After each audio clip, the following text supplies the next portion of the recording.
तो पूरा बाग तिलमिला उठाएगा, पूरे बाग को ही आप उजाड़ देंगे। इसलिए मैं कहना चाहता हूं कि ये तो शुरुआत है, किसी भ्रष्टाचारी को हम नहीं छोड़ेंगे।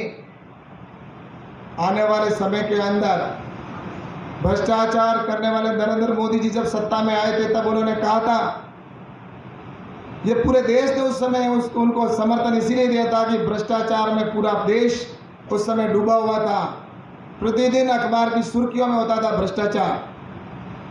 लेकिन उसके बाद में आपको कहना चाहता हूं कि उस समय भी कहा था, न खाऊंगा न खाने दूंगा।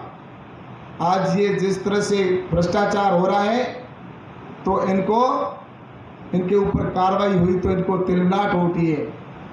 और मैं कहना चाहता हूं कि इस तरह से ईडी की कार्रवाई होना ये उन लोगों के साथ में न्याय है और भारत सरकार का कमिटमेंट है कि हम न्याय करने के लिए देश के अंदर आए हैं सत्ता में।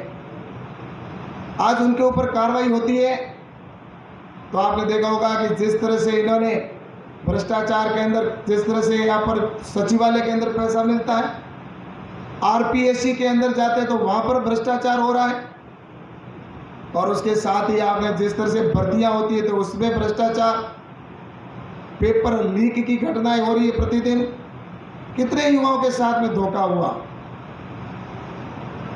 और जिस तरह से धोखा हुआ पेपर लीक के अंदर इतने जो हुआ, आज उन लोगों के साथ में धोखा हुआ है। लगभग 80 लाख हमारे युवा साथी हैं, वो पेपर देने के लिए जाता है, उस समय सोच के जाता है कि मैं पेपर दे के जा रहा हूँ, देने के लिए जा रहा हूँ, और लेकिन जब देकर पेपर वापस बाहर आता है उससे पहले उसको पता चलता है कि उसका पेपर लीक हो गया।